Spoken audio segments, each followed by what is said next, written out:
Looking at the way hope leaks out of a human life, we've only really looked so far at other people's hearts and the behaviour that pours out of other people. But in this episode, we are going to look at something that's much less easy to talk about.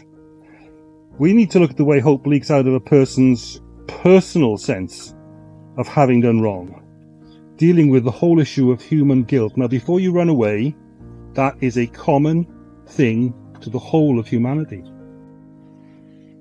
The fact is, we've all got things we wouldn't want other people to know about us.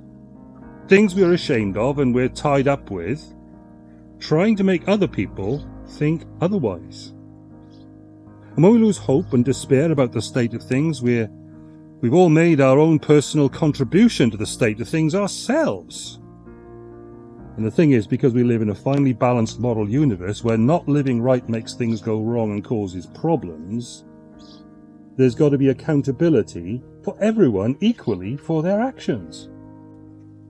Every time we read a report on the news that somebody has been to court and got away with it more likely than we thought they should, we give evidence of the fact that we believe that there must be moral accountability and that it should be right and adequate. So, when God comes down to fix the hearts that were causing the things that destroy hope in this moral universe where there has to be accountability or chaos happens, we saw that last time. He didn't just come to show us a life lived 100% rightly by the Lord Jesus. He also came to deal with the cost of his people's accountability. And here's where our second symbol comes in.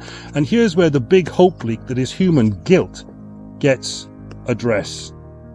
We need to do that, because unresolved guilt is a serious problem that plagues a lot of people.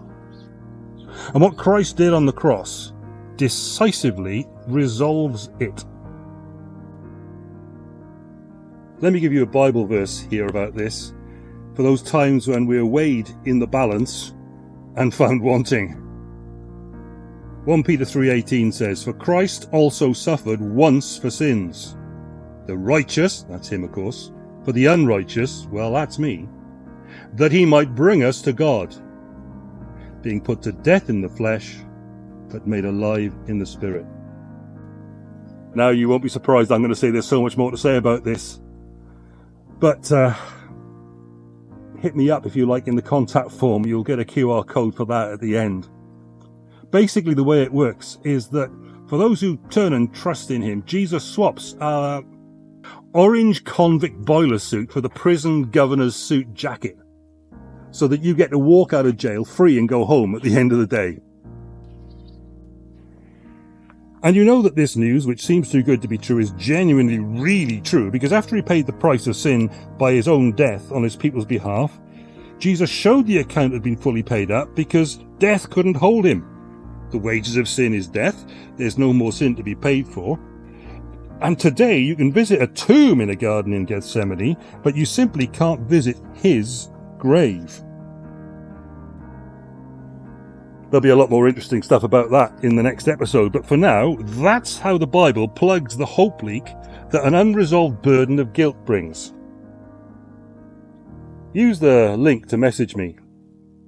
Use the link to the next episode. They're all coming up right after this.